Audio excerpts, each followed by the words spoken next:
Hello, I am Megan Morris Gerzon, host of Get Real and Own Person podcast, and I'm so excited to have Corrin on today. Corrin Bomberger, thanks for being here. She is a professional organizer, but much more than that, and I'll let you introduce yourself in a second.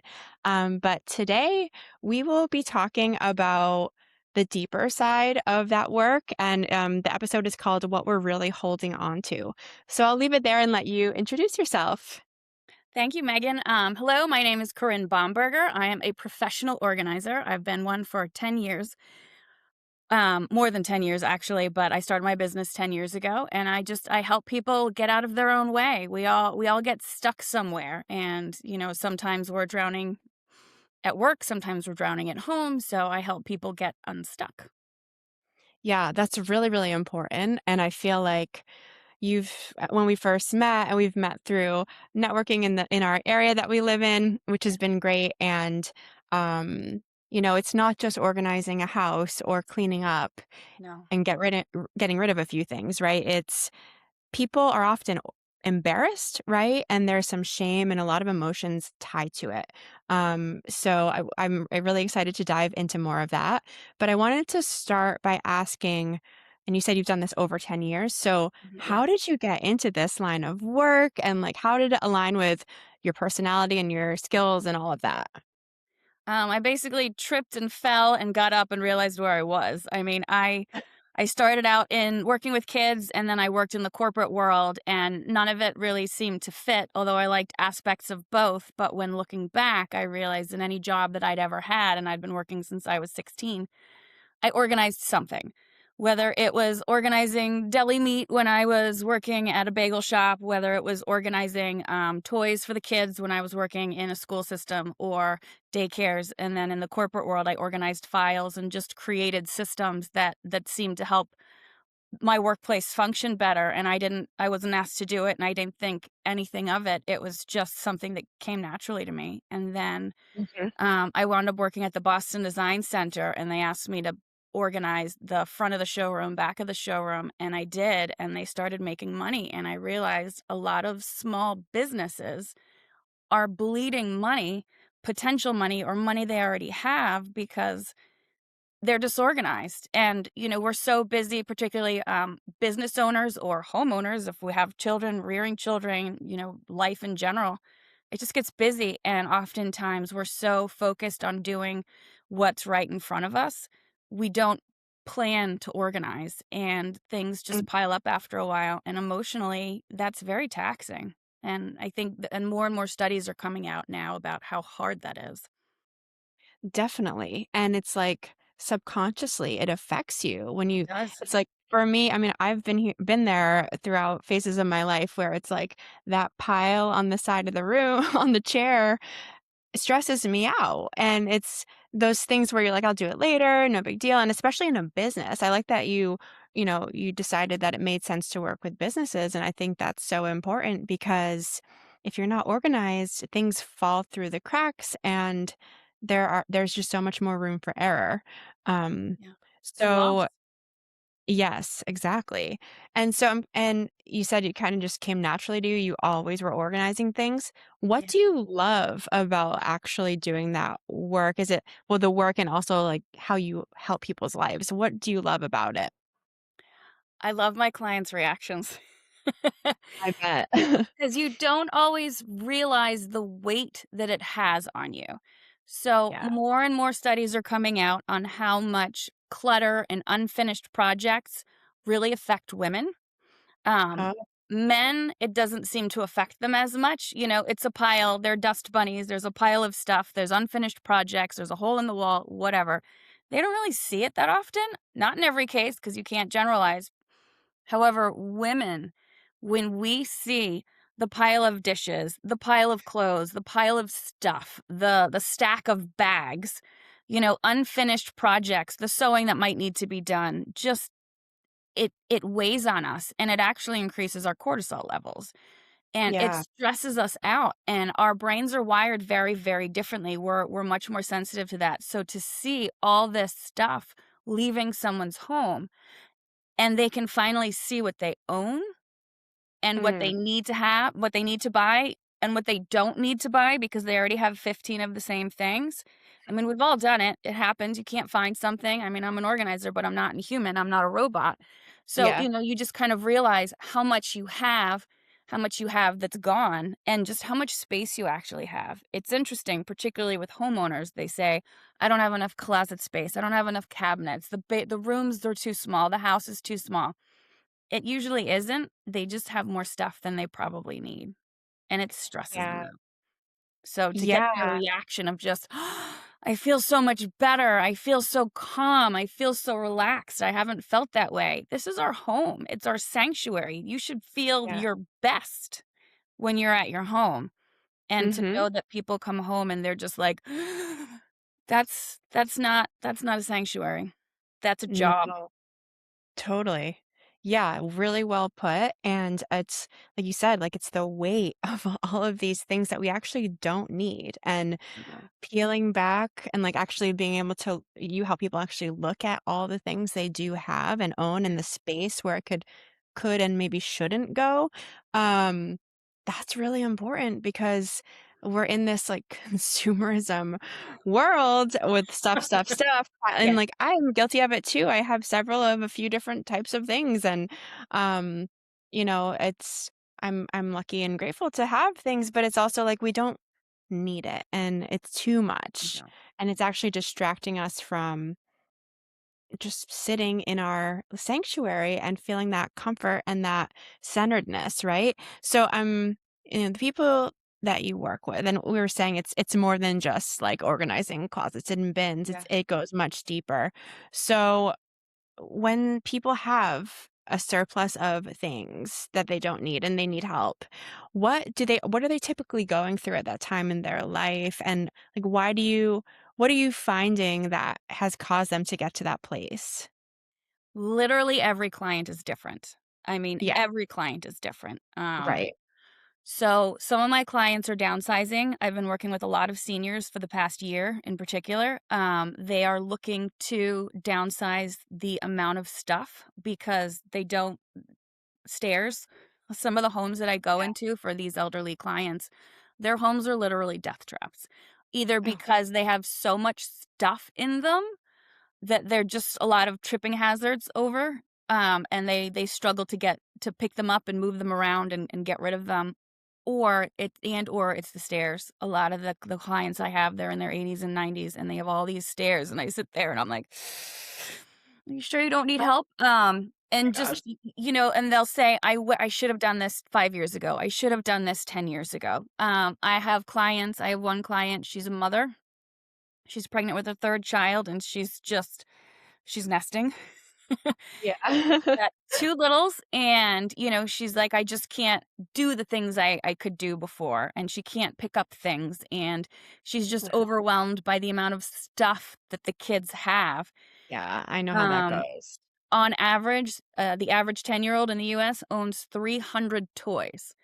However, studies Wow. have shown that's just the average. Studies have Mm, shown that kids can handle 12 to 14 options in front of them, and that's a 10-year-old. Now think of an adult walking into a room with thousands of things in front of them, literally, and uh-huh. that overwhelms them. Imagine, and they've got a full brain function going on. Their brain is Mhm. fully developed. So imagine a child walking into these playrooms and they're just overwhelmed with stuff. It stresses them out. So just Yeah. kind of figuring out what toys are age appropriate at the time and rotating toys in and out. So I do that. Mhm. I have a lot of ADHD clients. Yeah.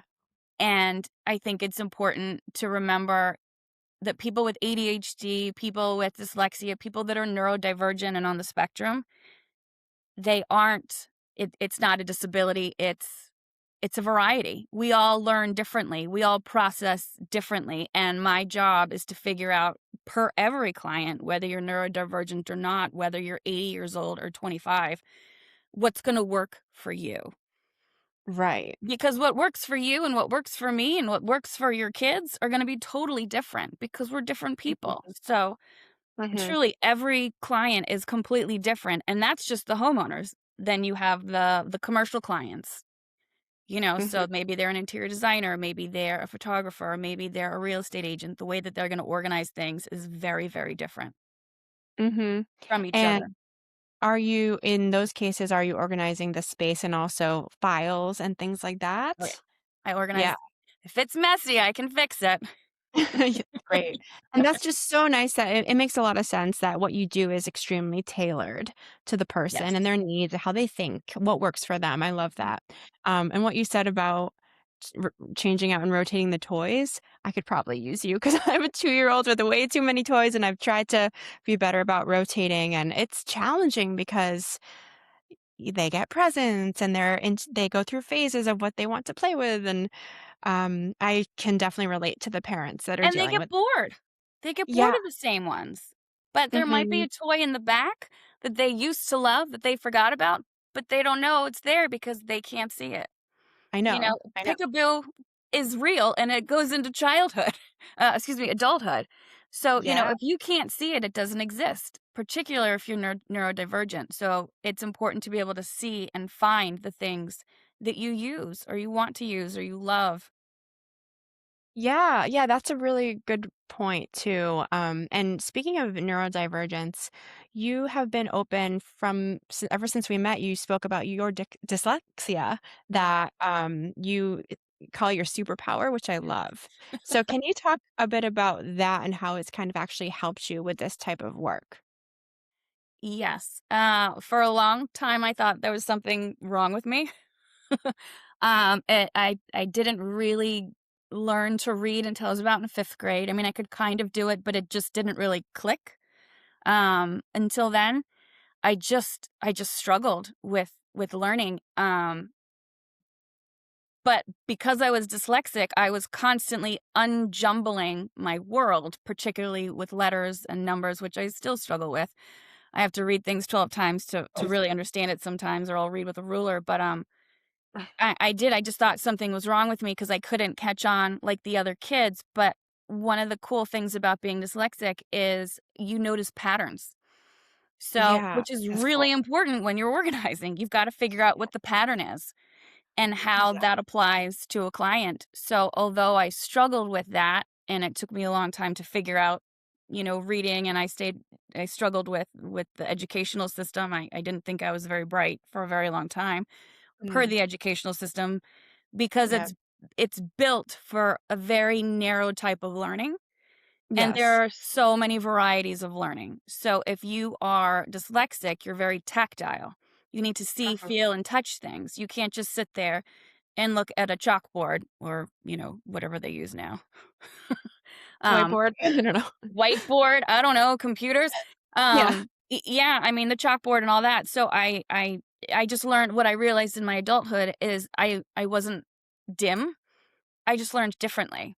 And Yeah. once I figured that out, it was very helpful, and I caught I'm things on sure. pretty quick once I figured out how I learned, but that doesn't just apply to me. So that was really helpful in understanding how other people function. I mean, I have 2 older sisters, and we couldn't be more opposite. I mean, I call us the triangle because we are so far apart in how we learn, how we look, how we dress, how we are. Just there's nothing about us that's really similar other than the fact that we came from the 2 same people. That's so funny. So, and I mean, I'm sure your kids are completely different from each other, Well, I so only many have one so people's far, ours. but Well, so far in the future. in the future, but it's true, and we're all so different. And the way my sister Andrea functions and the way my sister Rebecca learns is so different from how I do. And Mhm. it I'm didn't different than mean my brother too. Yeah, and it didn't mean one of them was smarter than the other. We're all smart in a certain area, and mine just happens to be spatial relations. Don't ask Yeah. me calculus. Don't ask me anything computer oriented. But for Yeah. whatever reason, I can walk in and unjumble a room in my head without touching a thing Then you're in the right line of work. and see what it's going to look like in my head. It's a matter of getting my clients there. Yeah. Yeah. So I kind of wanted to touch on that because you walk in, right? Let's Mhm. say you walk into a home and you see what's going on and you're like visualizing what could be done. And then these are often sentimental things, comfort things, Mhm. it's a very vulnerable It space is. to be in, to be looking at your lifestyle and the place you inhabit, right? And Yes. so do you often get pushback or you have to kind of like talk people into it and get them to come with you before you get actually start going through the things? Not really, only because I vet the people I work with. Oh, that's good. I have learned it is not worth working with someone who is just not ready. I've only had You 2 have to be clients ready. ever that were not ready, and they were very challenging to work with. Mhm. But they weren't there yet, and that's fine. So, I do Mhm. vet the people I work with before I work with them to make sure that we're a good fit. I'm not everybody's cup of tea, and if you're gonna be welcoming me into your home, then we need to make sure that we're a good match because I'm gonna be helping you fold your underwear. I might be helping you, Yeah. go through the diapers, the adult diapers. I might be helping your teenage daughter, organize her feminine products. There are things that I find and see, and I've organized people's financial papers. I don't organize finances, but like papers and Okay. paperwork and things like that. I see Mhm. things. So Yeah. I need to make sure that I'm comfortable with them and they're comfortable with me and that they're Mhm. ready to organize. A lot of Yeah. clients are so excited when I get there. Some of them are a little apprehensive.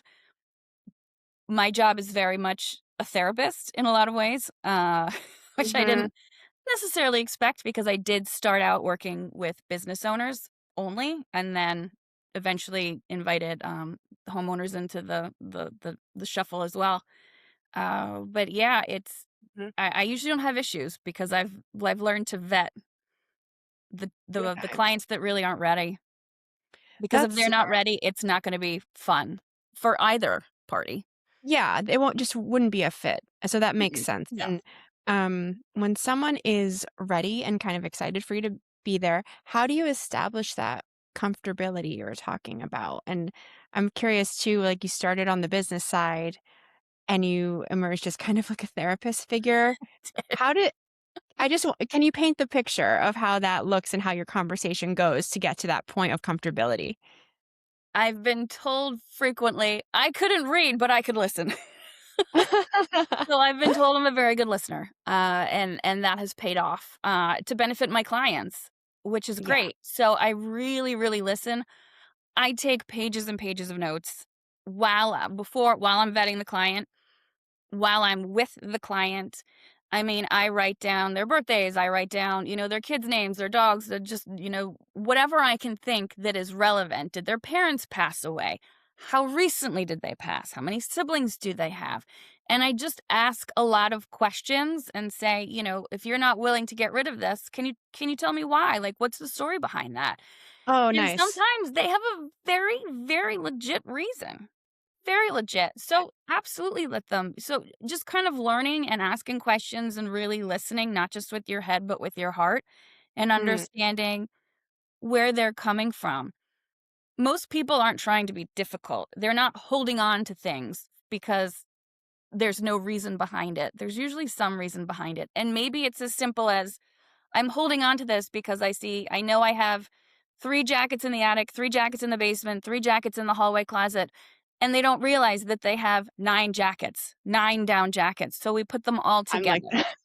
So, it's a matter of kind of figuring out how they work, what's gonna work for them. I mean, how I approach you if I were helping you organize would be very different than how I'd approach your husband, right. because what works for you may not work for him and vice versa. And It's I love yeah, that makes total sense, and I love what you said about, there's a reason. People aren't just irrational, there's a reason why they might want to hang on to something, and you listen and you understand, so then I can see how that makes them trust you and allow you more and more in to their space and their emotional realm of what you're working in. Um, so it's really like we were saying it's more than just organizing, it's kind of like a human skill to be able to, meet someone where they're at like, and be so thorough in the process. So you're really documenting everything, taking it in. That's a lot. There's a lot of skill going on there. It was something like, in terms of your emotional intelligence and your Yeah. interpersonal skills, right? So, um, do you agree with that? Like, is that something you noticed early on when you started this work? Like, you said, I can't read, but I can listen. Like, how has this made you feel more like, oh, I'm really confident in this and this? Have you experienced that? Honestly, it's just my clients' reactions. I Yeah. base how well I'm doing on how happy they are, and very Yeah. rarely are they not happy. And if they're not, it's my job to figure out why. What can I do to make amends? To figure out, why aren't they ready? Why don't they want to get rid of certain things? And like I said earlier, they usually have a very logical, emotional, I mean, I know those two are kind of different, but they're not, reason. One of my clients, she's 90 and she's holding on to a lot of things that her mother gave her while she's downsizing. But she and her mother were incredibly close and she still misses her terribly. So I understand why she wouldn't want to get rid of those things. So maybe we don't get rid of all of them. Maybe we just keep three. And it's a Mm, matter of kind of walking through that process. I I I mean, and everybody has trauma. Everyone has something that's gone on, and I feel as though it's my job not to pry, but if there is some resistance, I do think it's important for me to understand why, so I know how to carry on going forward. yes. Yeah, and that means you have flexibility too. You're Yeah, not just forcing them to do what you think they should do. and at the end of the day, it's their stuff. They have every right to keep Yeah. it.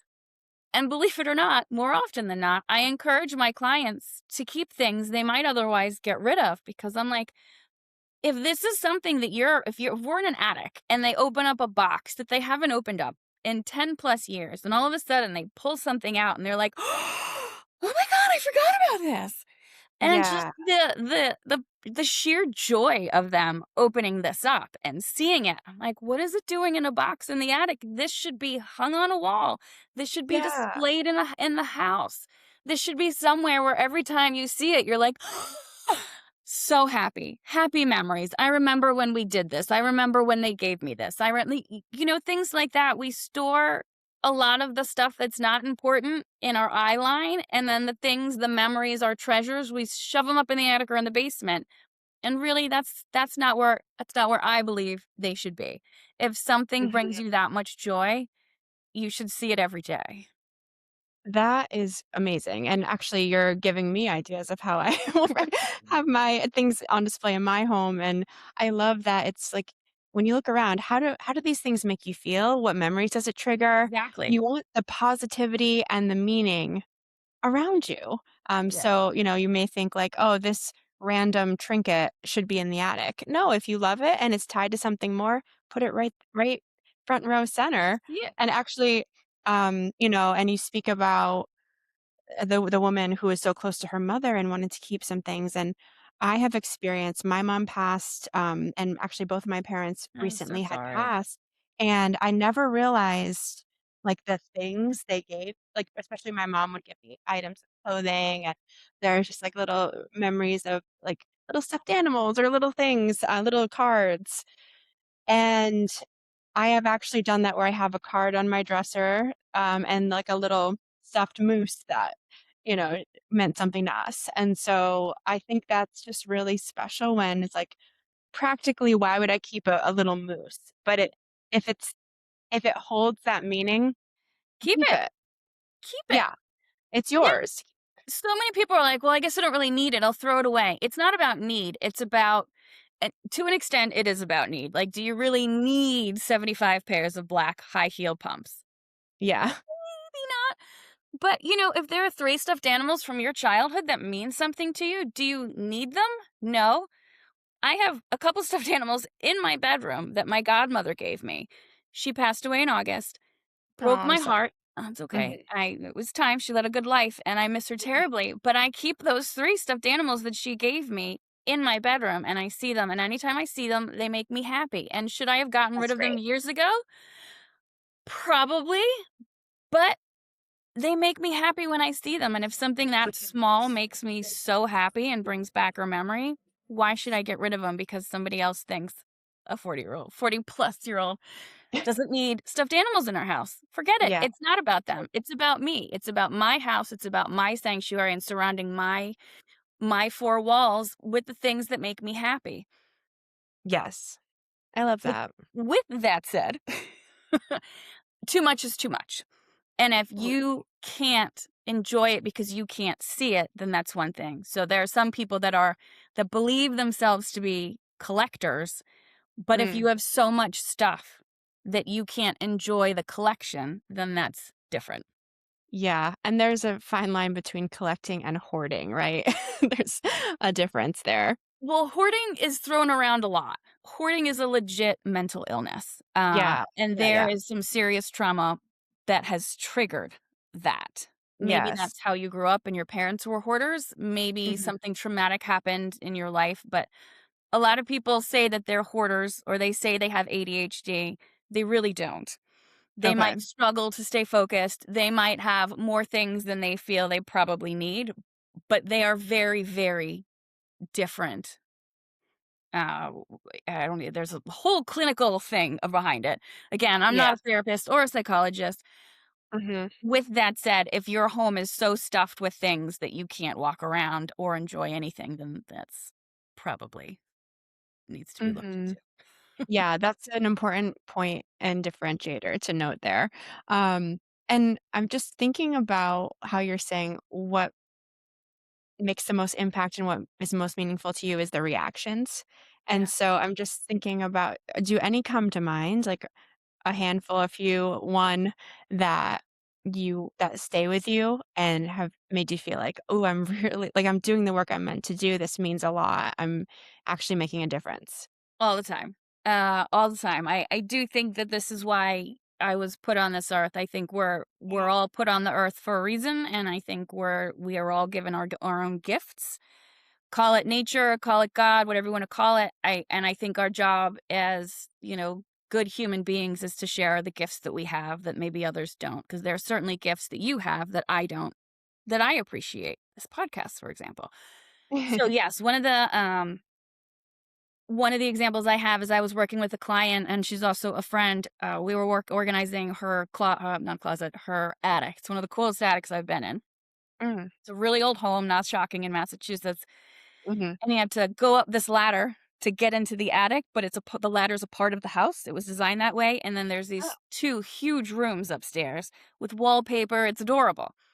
But oh, she used it as a storage room. And as we were going through things, we found not a wedding ring, but a ring that her husband had given to her about 15, 20 years prior. And she thought she'd lost it when she moved to Massachusetts. I'm close. And she found it, and it was this beautiful diamond ring. Oh, And it broke her heart when she thought she'd lost it. And we were just going through things.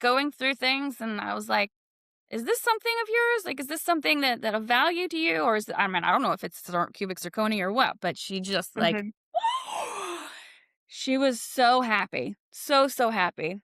Wow, I bet. So that was a cool moment. And then one of my clients, one of the coolest things I found, I was helping her organize her office slash and then her closet, which she uses in the office as a china cabinet for all the china from her family who have Mhm. passed it on to her. And we came across this book, and it was from I think the 16 or 1700s, and it was a wedding gift to the bride who was 15 from her mother. And they had a list of all these things, and just the fact that we found it, she was just like, "Oh my gosh." Wow, It was that's very, so very cool. cool. So you find cool things and people are appreciative, and Mhm. again, once they can function in their space the way that they had always hoped to and finally can, it's just a weight off their shoulders. I mean, there's so many stories I have like that. Well, they'll send me texts and be like, "I just feel so much better." I'm like, "Great, Uh, right with you." But yeah. yeah. Here's my Google review link. Yeah. Just like Google really before you change your mind, before you lose that thought, before you move on to the next big thing. Yeah. So I do. I That's get great, though. some of the kindest things. I mean, I've saved so many emails and text messages just that are Mm. so sweet saying, "Thank you so much. I feel like I can breathe again. I feel like a weight's off my shoulders. I can't wait to go home." Oh, that's It's great. it's nice. It like I said, it's very rewarding. It's a rewarding job. I mean, I'm not saving lives, but at the same time, I'm making people's lives a little better in my own little way, so Yeah, it's a it's nice. huge thing. It's very Yeah, important to actually enjoy being in your home. And I'm yeah, just thinking about because you speak of how they can breathe easier, they feel better. they do. But in terms of like functioning and finding things, I'm sure their lifestyles improve too, right? It's like just makes things easier. It does, but when you see what you can when you see what you own, you don't need to buy more to replace what you already own but can't see. So you can save So money. the financial aspect of Hmm. that, I mean, maybe you went to Costco and you bought, 12 bottles of shampoo and 12 bottles of conditioner, but if they're shoved in the back somewhere and you can't see them, the next time you go to Costco, you're gonna suddenly have 24 bottles of shampoo and 24 bottles of Yeah. so it when you can see what you have, you can figure out what you need and what you don't need to buy, and you can use it in And a timely manner before it goes bad.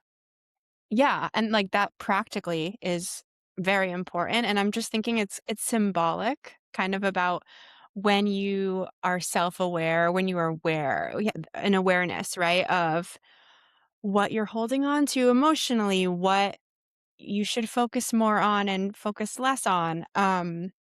Emotionally, spiritually, whatever it is, I think that's your work kind of speaks to that level of awareness. When you can see things and are aware and incorporate what you need to incorporate, you're living a better life, right? You're on a better path for what you're supposed to be focused on. When life is simplified, man, does it go a lot smoother. Yeah. It Keep just it does. simple. Keeping it simple. Yeah, so Mhm. simple organizing solutions is really what I do. I just help Mhm. clients figure out what do they really want? What do they need? What do they cherish? And how can we make it so they can see it, use it, find it, put it back when they need it? Yeah, and I like simple is like the little things that matter to you. What's Yeah. simple? Like I like how you put it because it's practical, Mhm. simple, but it's also like you don't need diamonds and pearls. You just need like maybe a little thing that means Whoa, something to whoa, you. whoa, whoa, whoa. No, I'm just kidding. No, I mean, keep the diamonds and pearls, but do we need 75 Yeah, black the sweaters? amount, I mean, the we live amount in of New England, so I get having a lot of black sweaters. But maybe one has a hole in it and one doesn't fit the way you like. And maybe one's got Mhm. that tag that just kind of, you can't really, but if you have all these other ones that fit beautifully, let's keep those and get rid of the other ones. Or if you don't like I any of them and they don't fit and you don't like how they feel, or for whatever reason, maybe it's got a moth hole, whatever, get rid of them and get one that you're going to actually wear. mhm. Free up the I space, fewer options. You know, you know, that it feels good. It does feel I've done this in work, in my computer, in my room, and I understand and it's like you have to do it more than once, though. It's like you have to all schedule it. in you have to make it happen, and I'm at that point where I'm like, "Oh, I could use you for my closet right now." So we might be chatting. Perfect. It just feels so good when you're like, "Yep, I like everything here. There's no question about it, and I'm gonna use it and enjoy that." There is a quote on my website. I can't remember it in its full entirety, but so bear with me. It is from a Vogue editor. She worked at Vogue for 30 years, and she said, walking into your closet should be like walking into a party where you're excited to see everyone there. Ooh, And I love it. Again, I'm paraphrasing, but I just think if you go to my website, you'll see it. I love it. And I think it's that's so awesome. true. Like, and it shouldn't just be about your closet. I think it should be when you walk into your home, you should be excited to see everything there. Now, I realize no one's going to get excited about seeing a load of laundry or the dirty dishes or the pile of whatever, wherever. But, you should be genuinely happy to see what's on your walls, what's Yeah. decorating your home. You should be able to see what's decorating your home, I Yes. believe. Mhm. And you should be able to see all the books that you have. I went to one client, a couple clients actually have had this. They were such avid readers. They had so many books. They would double stack the books. So they would put the books here and then they'd put more books behind it so they couldn't see the ones here on their shelves. And as I was Mhm. going through, I saw duplicates triplicates, quadruplicates of the same book that they kept buying the same book because they couldn't see the ones they had because Uh, they were stacked against each other. And I thought, and that's not uncommon. Whether it's books or something else, you just keep buying the same things because you can't find what you need. mhm. The more I think about this, the more I'm envisioning redoing my whole room. So, because it's like things should be on display that you love, that I you're just like so love. proud. Like, this is the book that I really enjoyed, and this is the book that was a gift. And Yeah. displaying what matters to you and what speaks to you. Yeah, I love that. And other people in the house. You know, you may not Right. understand why your children are keeping something so tightly. Just ask them. Ask why. Yeah. Why do you love Elmo so much? Why do you love your stuffy so much? Why do you love, and maybe it's because their best friend gave it to them at a birthday party, maybe it's because their Uh-huh. grandmother gave it to them. There's usually a reason why. I was with one client and she was very upset that her 5-year-old didn't hang up his coat. Mm. And I looked and he couldn't reach the closet Hook? coat Oh, area. yeah. He was too small, and he did have, some hooks, but the hooks had fallen off and she just hadn't noticed. So his book bag and his coat were always on the floor, and she would just get so upset that it kept happening, and he wasn't and I was so I finally asked him. I go, "Why don't you hang up your coat? Why don't you hang up your backpack?" And he said, "The hook's gone.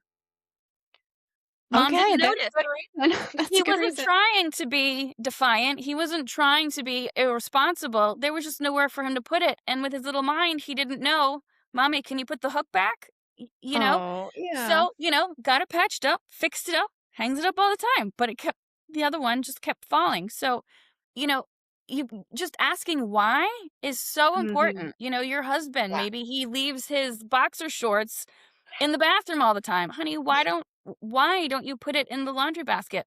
I just don't think about it. Well, maybe there needs to be a laundry basket in the bathroom. Maybe there's Right. another thing that can be done. Just, Yes.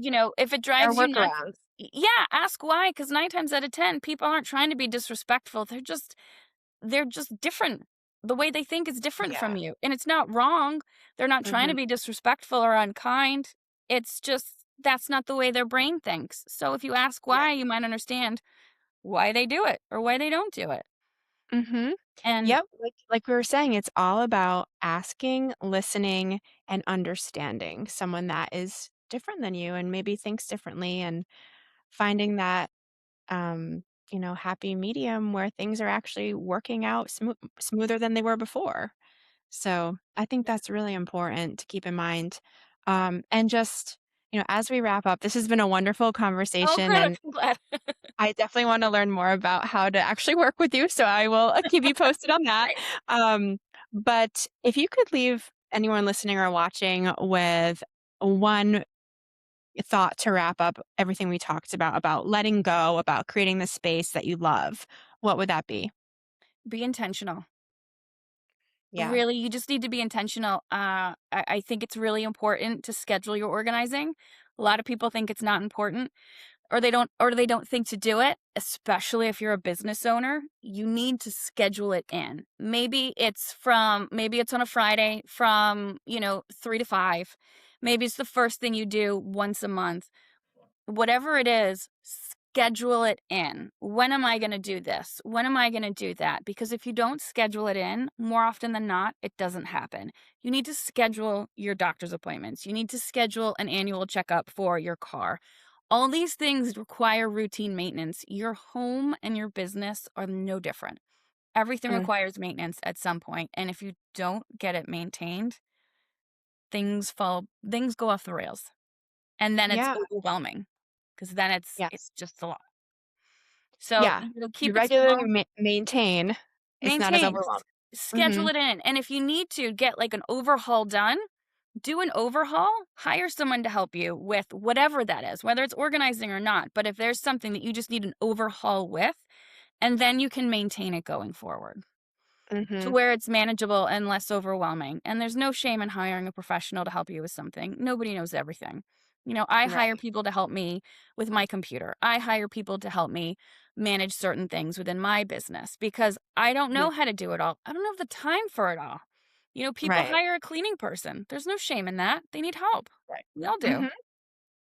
So take Yes, it. I think that's a really good point too. There's no shame in, you know, thinking about what is realistic for your time, who's maybe more of an expert that can give you the guidance and tips that can set you up for success on your own as you continue to maintain things like that. It's like, it's normal. It's totally acceptable and good to do that. There's two currencies in life, time and money. You can make more money. You can never get more time back. So if you're losing time and possibly losing money because you're disorganized or you struggle with it, I think it's important to get help, whether it's with a professional, which I do recommend over friends or family, because that's a very different dynamic. But if you have a Mhm. friend or family member in your life that could help you and not wind up hating each other, then I think that's important. Mhm. I think it's important to ask help because nobody has it all figured out. Nobody. I ask my husband for help all the time with stuff because I don't know I don't know what he knows. The way he thinks is so far out different than I do. But I love it because it makes us a good match. But Yeah, ask that's for great. help. Ask for help, be humble, be open. Great Yeah. advice all around. Yeah. So, thank you. This has been a wonderful conversation. I'm so glad we You're got to very do this. welcome. Thank you for Um, having me. I really appreciate it. great. All right. Well, we'll talk soon and take care. All right, great. Have a good Bye. week. Bye.